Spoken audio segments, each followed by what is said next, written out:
Okay, the recording has now begun. Christina, if you want to go ahead and get started into the presentation, we can get going.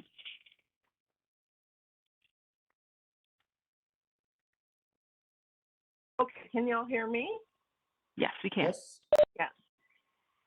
Hello, today's meeting will be covering greenhouse gas reporting to Washington Ecology with a focus on EIM. And actually, Kate, go ahead and go over these welcome and disclaimer slides. All right. Well, again, as I was mentioning before, thank you for coming. As Christina mentioned, today we're going to get talking about how utilities in Washington State can report to Washington Ecology their greenhouse gases, particularly those related to EIM power. So BPA, Washington Ecology will require that the first jurisdictional in each state do this reporting. BPA cannot report on your behalf, so this is something that each utility is going to have to do. Today, what we're going to do is explain how the EIM amount was calculated and what you need to put into your report with regards to BPA's involvement in the EIM. Let's go to the next slide. This is a disclaimer. We cannot offer you advice on how to comply with Ecology's reporting. You should speak directly with Ecology if you have any questions. You'll probably hear me say that a couple of times. We're just trying to give you the best information that we have available as they pertain to Ecology's rules. Next. So we'll have a few people on the team today. Christina Rohi, who is our greenhouse gas reporting specialist, is going to go through most of what we have today. Also on the call is Claire Allen, our operations research analyst. And I don't believe Alyssa is going to be joining us today. Oh, she is on the call, and she's our greenhouse gas policy specialist. Okay, let's go on to the next one. All right, Christina, take it away.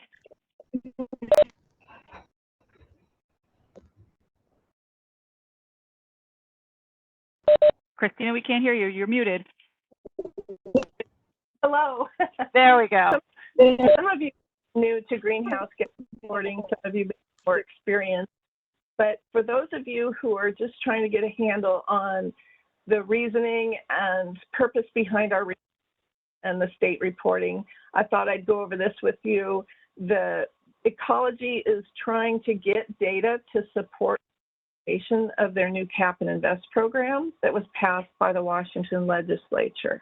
That program establishes two things: a declining cap on greenhouse gas emissions for covered entities, that means entities that are required to report, and a program to track, verify, and enforce compliance. So this is the program that we're participating in with these reports, so that there will be a use of compliance instruments eventually starting next year. The effective date, the Climate Commitment Act took effect this year, the year of 2023, but our reports are for calendar year 2022. This year and this year only, Washington Ecology extended the due date to September 1st. Next year, it will be June 1st again. One important point I wanted to make about the effective date, that since we are reporting calendar year 2022 data by the September 21st, the emissions are not going to be subject to the Cap and Invest program, because the emissions compliance starts with 2023 data. So next summer, when you report the calendar year 2023 data, then emissions compliance starts.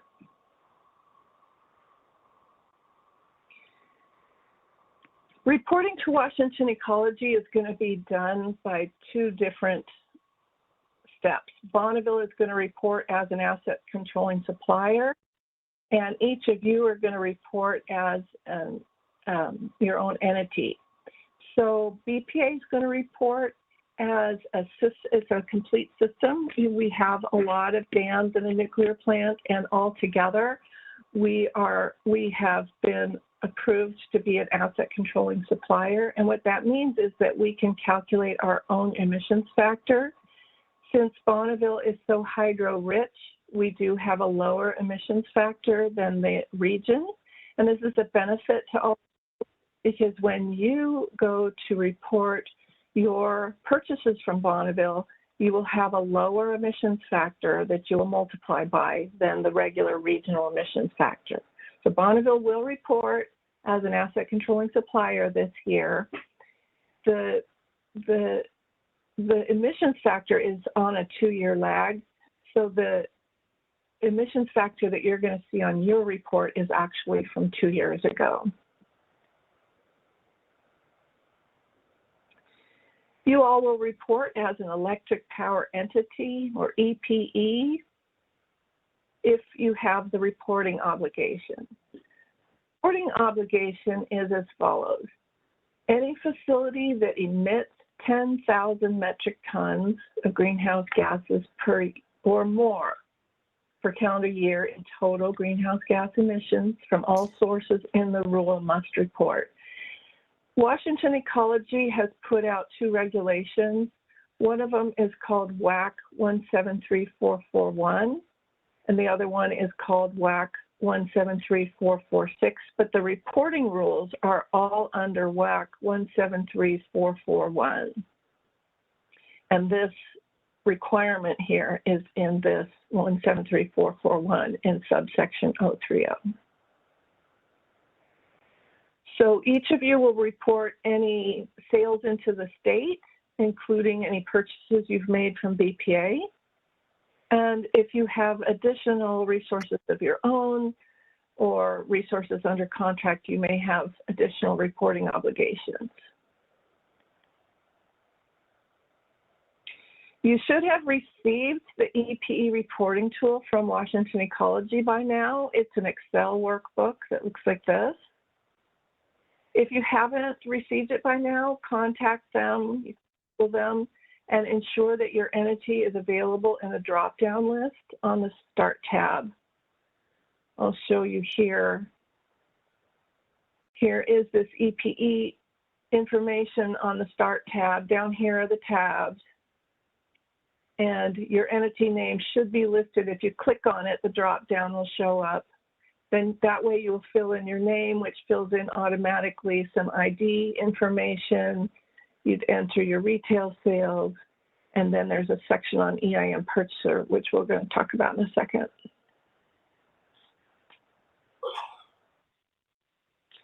We are today just going to cover 3 tabs: the Start Here tab, Specified Imports tab, and Unspecified Imports tab. There are some additional tabs which Bonneville is not part of, so we don't have any information on those tabs. You may have to ask Washington Ecology for more guidance on those.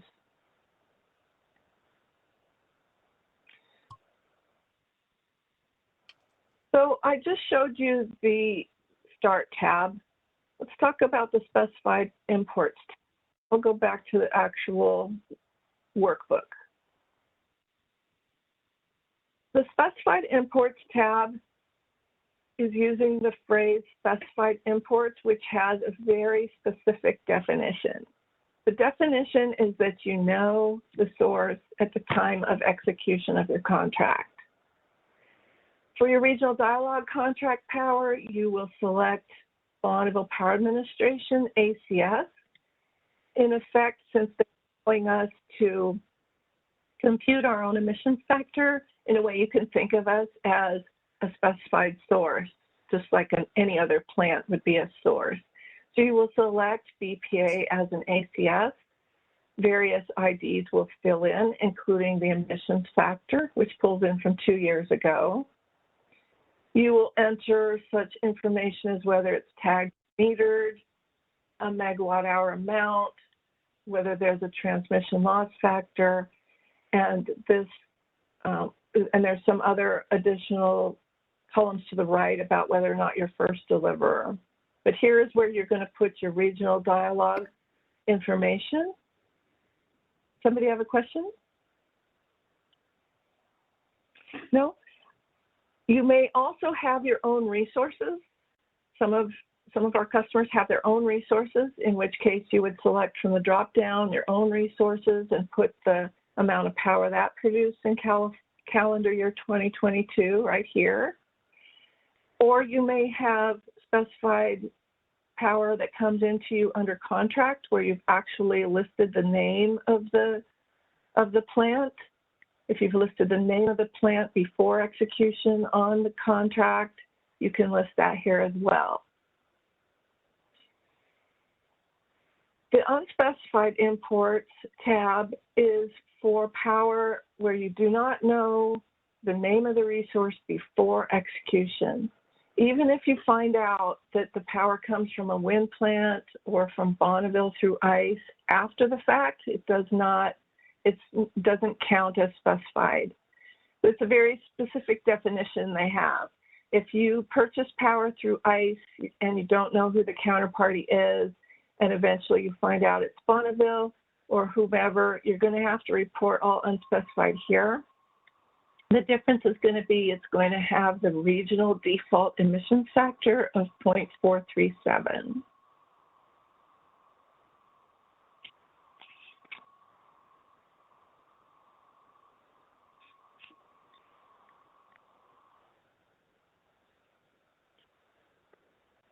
In order to compute an EIM amount for each of you, I have prepared a calculator tool, which we will be sending to each of you. Let me show you that calculator tool. Is it big enough to see on your screen? That's probably good now, Christina. It was a little small to begin with. I can make it even bigger. I've tried to set this up for you in an easy to read way with different steps, step 1, 2, 3, and 4. For step 1, we started with BPA's entire system for calendar year 2022.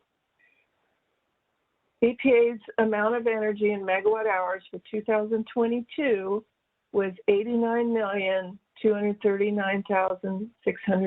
megawatt hours. This is how we're going to start at step 1, determining each of your allocations. So Bonneville's entire system was about 89 million. Each customer is going to get this tool and they're going to enter in step 2, the amount of power they purchased from Bonneville in calendar year 2022. So if you're a customer who, say, purchased 100,000 megawatt hours under your regional dialogue contract from Bonneville Power in calendar year 2022, you'll enter in this yellow box 100,000, and it will compute a simple percentage of our entire system. This generic customer, for example, would have 0.11% of our system. We're going to use that 0.11% in step 3. Here, what I've done is I've put our total EIM purchases. Bonneville joined the EIM in May of 2022, so this is going to be a partial year. We purchased 504,976 megawatt hours in calendar year 2022. So to allocate that out to each of you, percentage. So this generic customer had 0.11% of our whole system, and 0.11% of our EIM energy would give them an allocation of 566 megawatt hours. The way that you would report that then in the EPE sales tool to Washington Ecology is on the specified imports tab. You'll take your original regional dialogue amount, which for this generic customer was 100,000. Here we show you 100,000 minus the EIM allocation. So they're going to enter 99,434 on the specified imports tab. Then they will enter 566 EIM megawatt hours on the start tab. That is where Ecology has directed us to direct you to put that data. Let me show you that on the actual tool. The specified imports, instead of putting 100,000, you're going to put 99,434. right here. You're going to select Bonneville as an ACS, put your 99434, and then on the Start tab, under EIM Purchaser, you will select that you are, yes, an EIM Purchaser, and here is where you would put your equivalent of this 566 for this generic customer. And the reason that Ecology did this was because this particular year is using calendar year 2022 data, which does not have an emissions compliance obligation. Emissions compliance doesn't start until calendar year 2023 data is reported next year. So we don't know what they're going to do next year, but presumably if it's exactly the same, they could move this section on EIM power to another tab, or they are going through market rulemaking right now. Many things are up in the air with how EIM will be reported, so we really don't know.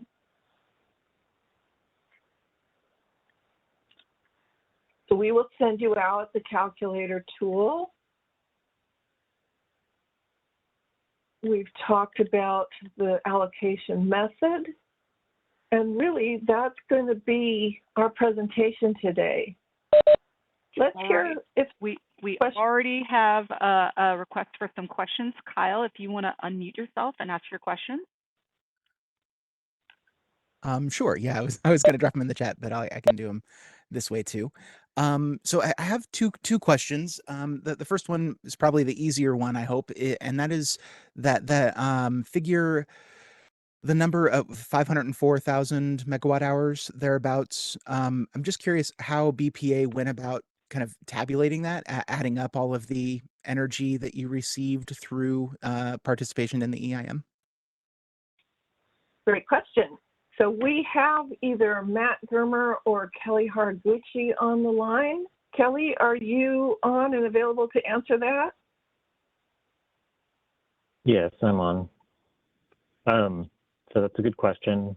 We took some publicly available data off of Kaiko's OASIS, and we're able to calculate in each market interval the net imports into the Bonneville Balancing Authority area, and it's this amount of energy that we added up over the participation period to come up with that 504,000 megawatt hours.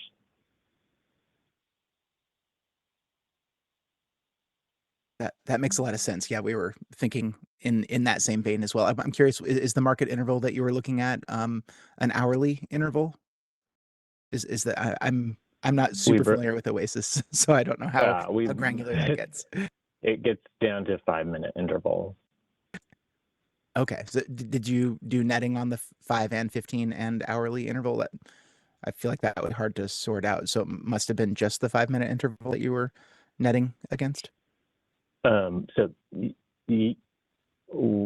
I guess to answer, I guess quickly, we netted all of those things. So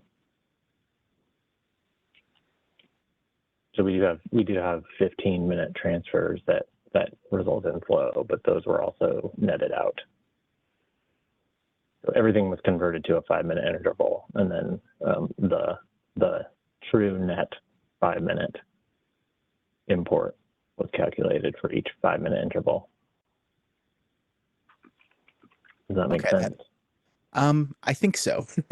Yeah, I appreciate that. Yeah, it gets messy quick. So thanks for the added information. The second question I had was about so prior to this meeting and the email setting this up, I had been operating under the assumption that all of BPA's net energy inflows driven by their participation in the EIM would effectively flow into its BPA's ACS calculation. And so to the extent you're buying more energy because you're participating in the EIM, that would be reflected, in your 20, I guess if I'm doing the math right, we're talking about 2022. So you're calculating your ACS 2023 for calendar year 2024. So I was kind of just anticipating that this would come out in the wash as a slightly higher ACS carbon intensity rate for calendar year 2024. What I'm gathering here is that BPA is intending to effectively pass through the unspecified purchases that are being acquired through the EIM to the customers. So the BPA, my guess on the outcomes of that is that we would have or BPA customers would have increased unspecified purchases as you sketched out in the presentation, and BPA's ACS carbon intensity rate would not be impacted. You're trying to hold those two separate. Is that am I understanding things correctly? Yes, this is Christina Rowe. I will answer that. It does not increase your unspecified purchases, because if we had included it in our ACS, we would have had to have multiplied it by 0.437 as well. So the math actually comes out exactly the same. But yes, Washington Ecology directed us to separate it out so that they could see the data. And so yes, in the reports, it looks like we're passing it through to each of the customers. It is a little bit of a benefit, though, because we have divided our entire system out to every customer, not just you Washington customers. If you recall how I computed the allocation, I took Bonneville's entire system, and we're taking Washington customer and allocating out a percentage to them. But customers who are in Oregon or California or Canada are not going to do that. So it is a benefit to you of how this is done. So yes, our ACS for 2022, calendar year 2022 ACS that I'm going to report this summer, we believe that Washington is saying we do have a double check with them that they do not want us to include it in our ACS emissions factor, but yet have the customers report it on their EPE tool. Again, there's no compliance obligation. However, it does beg the question of what the compliance obligation will be and what the ACS is 2024. And we're still trying to get Washington to think that through. So we don't have an answer yet. There should not be any disincentive for our customers, though. It's not like it's turning out to be a worse situation for you. And I would like to clarify, this is Alyssa K. Sweeter from Bonneville, that this is the method that we discussed with Washington Department of Ecology for this year's reporting. It's to be determined what things look like next year and farther into the future as the GHG accounting for markets evolves and Washington adopts its rules related to those markets. So this is not necessarily how it will be done in the future, but we will keep you all posted. This is just the method for this year.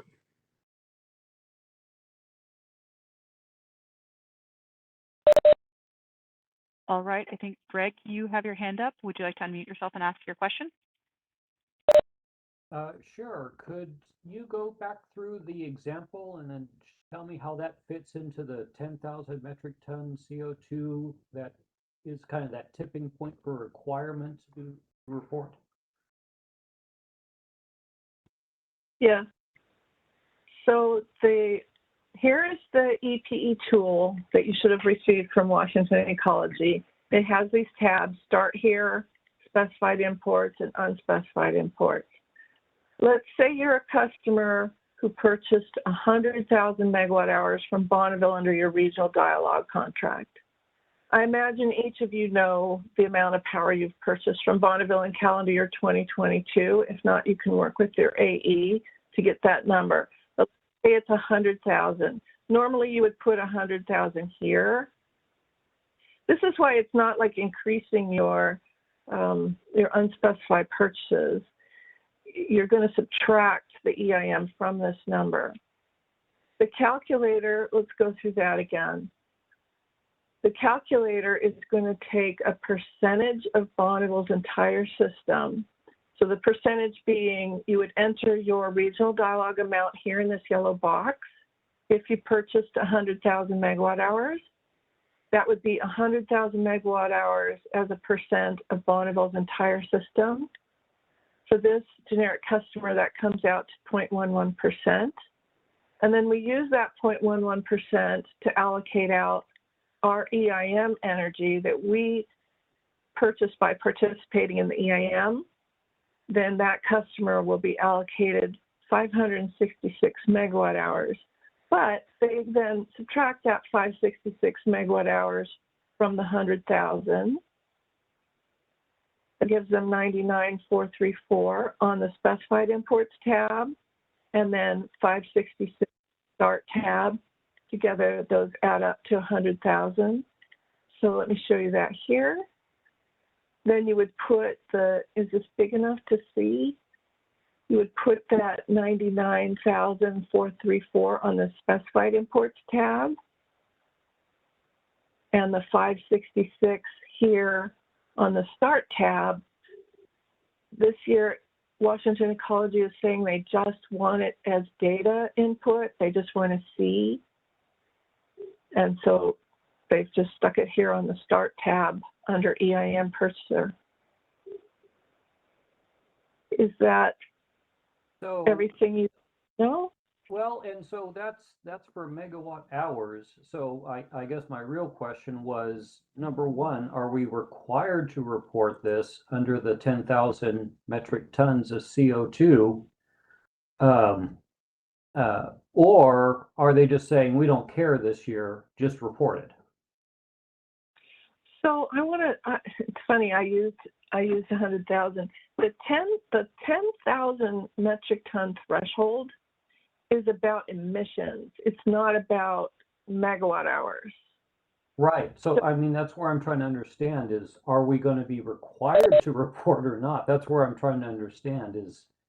So Greg, you know, can get to your emissions by using the ACS emissions factor for BPA and multiplying it by that potential 99,000 or whatever, and then you would use the 0.437, which is the regional emissions for the EIM amount, and then add those two together and see if you got to 10,000 or not.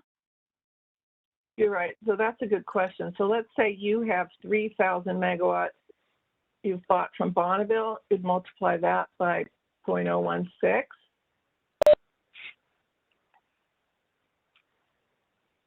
And then if you had 500, well, let's say the 566 of EIM times 0.437. I must be missing something here because that isn't going to get you over the threshold. I believe I did the math yesterday, and you had to be purchasing around 67 average megawatts from BPA. You may want to check my math on that, everybody, because again, BPA is not telling you what to report. You're just advising. But that was the number that I got to the other day when I was looking at the calculation.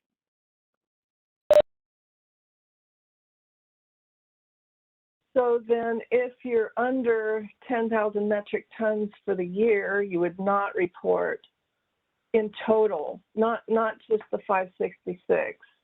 right. Okay. And that's making more sense to me now. Oh, all right. I think that answers my question. Thank you.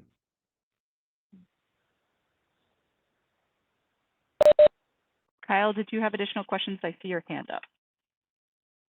I do, but I'm happy to wait until other folks have a chance. So I can put it down for now.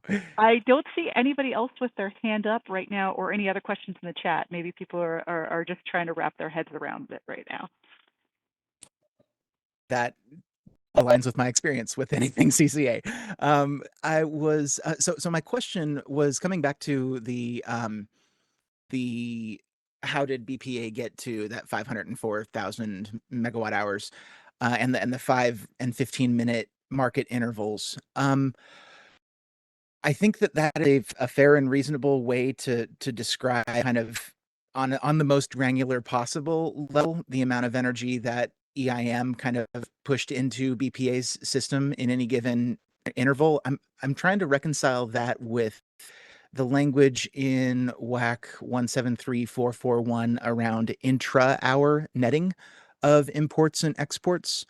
Tacoma Power, as the only other ACS under CARB's regulatory regime, we kind of had to answer this question ourselves as well, and we landed on using our ETSRs as kind of the granularity level, the temporal granular.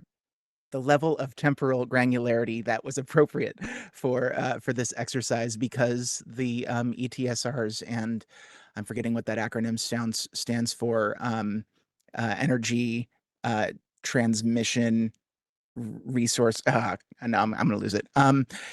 Anyway, that transmission asset, kind of the E tag that falls from that, has a net hourly number that we were able to access pretty easily. I'm curious about whether BPA considered that intra-hour netting, the intra-hour netting provisions in the WAC, and whether whether there was a reason why you decided that 5 and 15-minute intervals were more appropriate than hourly, or kind of wanted to hear more about that. I'll take the start on this one, Kyle, and then Matt or Kelly can jump in, or Christina if they want. We did specifically ask Ecology for some guidance on how to implement that provision in the WAC that says that, I'm going to summarize it, so forgive me for not having the words right, but essentially that unspecified transactions by the same entity within an hour can be netted out against each other. We did not receive any guidance from Ecology. We asked both for EIM purposes as well as for ACS calculation purposes. Again, Ecology didn't give us any guidance, and absence any guidance, we did not go further with that at this point in time. But as I said earlier, this is our first year doing this. We've, I think, done the best job that we could possibly do, given the information and lack of guidance from both Ecology and CARB on how to do this calculation. And we will continue to look at it and refine it in the future, hopefully with some guidance from Ecology on how to implement that specific provision that you brought up, because we just didn't have any guidance on how to do it. I don't know, Matt or Kelly or Christina, if you want to add anything to that with regards to. I'll just jump in here and say you can see on their tool that they actually have a tab called unspecified netting, which is not related to EIM at all. They want to have EIM here on the Start tab, and they do have this unspecified netting. It's called netting of unspecified imports by exports, and that's why I was saying we would not go over this tab with you, because we could not, like Alyssa was saying, we could not get good guidance from Washington Ecology on this tab, like how they would do it. We didn't know if it meant book outs or pass outs, or you could literally book out all of your imports and exports with the same counterparty. Now, as far as EIM goes, that is sort of what we did, right? Because we just came up with the net transfers. But Kelly, you could answer more. Yeah, I guess I'd need to understand more. I mean, I'm familiar with ETSRs. I'm unclear how you get to an hourly number. It might be that the methods are equivalent, but I'd need a little bit more detail about how you went about that. Hey, Kelly, this is Kyle. I'm happy to continue this conversation offline. I guess the reason why I'm bringing it up is when we looked at like our cumulative in every you know, if we map an incremental instruction to a sale and a decremental instruction, if we map that concept as a purchase, then when we sum up all of our purchases through EIM, that number was significantly higher than the one that we arrived at with the looking at our ETSRs. And so like if in a given hour, in a, you know, the first 15 minutes you're buying 20 megawatt hours, and then the next 15 minutes you're selling 10, our reading of the WAC is that Ecology wants us to show them as having, or show our interactions in the EIM as having purchased 10, right? Rather than having purchased 20 and sold 10 somewhere else. And so all that to say, I guess, I agree with you, Kelly, that it could be that this all comes out in the wash too. I don't know. Maybe maybe when we look at it on a 5 and 15 minute granular level, it might still get to a pretty close number. But if the reason I'm harping on this is if an hourly approach really can only result in a lower descriptor, or, you know, the final annual number on an hourly basis would only be lower than a final number on a 5 and 15 minute basis. And to the extent that the lower number is also, you know, is both good for BPA customers and more closely aligns with what we understand the rule to be. And Alyssa, I hear you 100% on relative lack of clarity and on how to put this all together.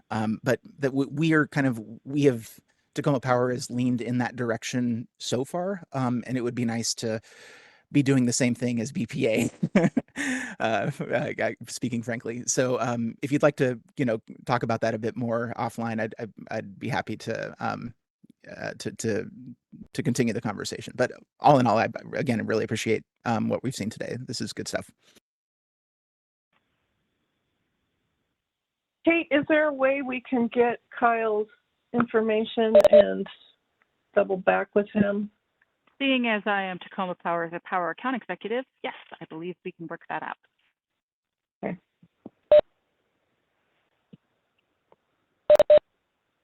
Do we have any other questions? I'm not seeing any hands raised at the moment or any other questions in chat. All right, Blake, go ahead. Yeah, can you explain again, why is it that the emissions factor published by Ecology for Bonneville, the ACS factor of 0.0174, why is that number not the number that's in the tool? There's always a 2-year lag. So for example, I'll use this as sort of like a little whiteboard. This year, you know, September 1st of this year, I'm going to be reporting 2022 data. And let's say that emissions factor is 0.015. That 0.015, there's no way for it to be in your EP tool by September 1st because I'm just reporting it. There's no way for it to already be in here. So there's always a lag. That makes sense? Okay, yeah, I see now in the Ecology announcement, it says for data year 2023 reported in 2024. So I see now, thank you. So this is a 0.016 and it's from data from 2 years ago.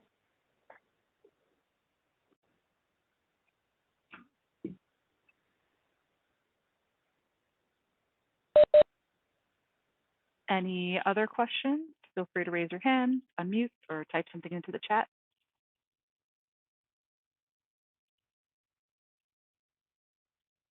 Allison, go ahead. Hi, can you just show one more time where in the tool we put the volumes for EIM purchases? Where you would put the volume? Yeah. So is it just on the Start Here tab in that 42? It's a funny place, and they did that because particular year they're not going to be having compliance obligations for emissions. And the whole tool is set up to multiply by emissions factors. So these other tabs, they multiply by emission factors. Like this one would multiply by Bonneville's emission factor, or another resources emission factor, or unspecified imports, you'll enter your amount that you put here times the default emissions factor. So all these tabs are set up for compliance of emissions. But this year, there's not going to be any compliance of emissions. So when they started talking to us about separating out the EIM, I mean, I don't know why they didn't just drop it here, because there's not going to be any compliance for any of these emissions, but they sort of just threw it on this start tab.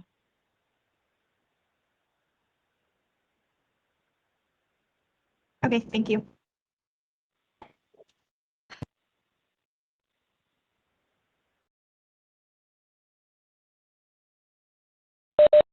All right, just checking and see if there are any other folks that have questions.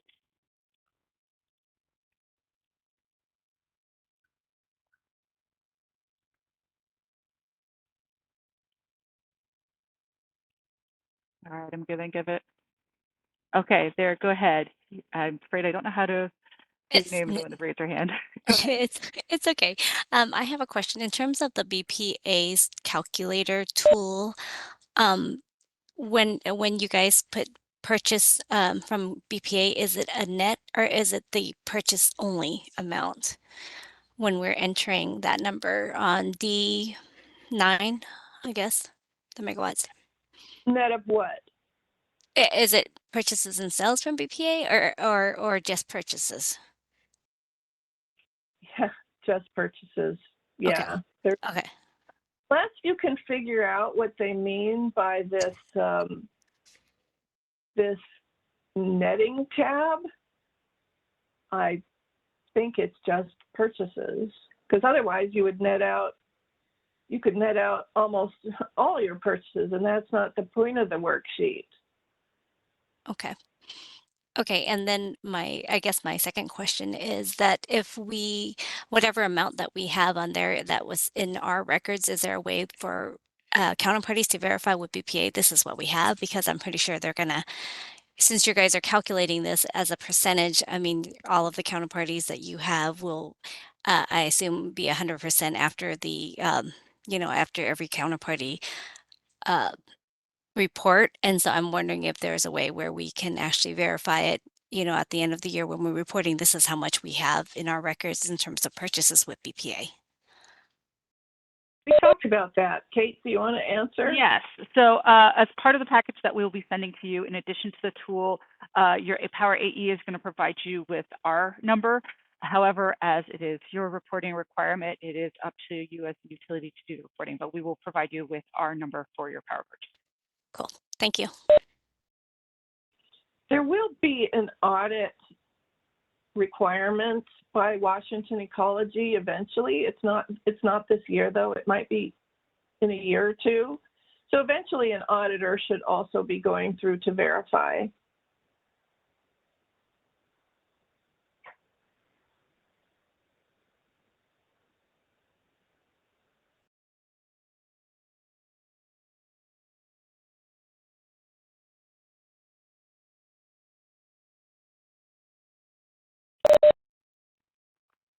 Any other questions?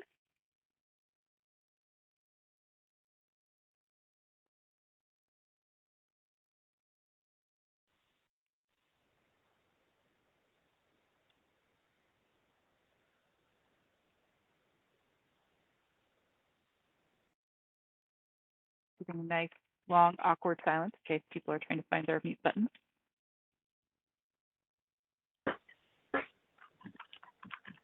Okay.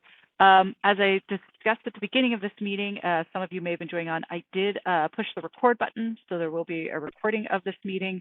We have provided your Power AE with the calculator tool and our estimate of your power purchases from BPA. They also have this presentation and they can send that to you as well. And if you have any further questions after this meeting about anything that, just go ahead and talk to your Power AE and they'll get back to us as need be. With that, I'll check one more time to see if there are any questions. If not, I'll thank everybody for your participation and hope that you have a good rest of your day. All right then. Have a great day. Thank you. Thank you.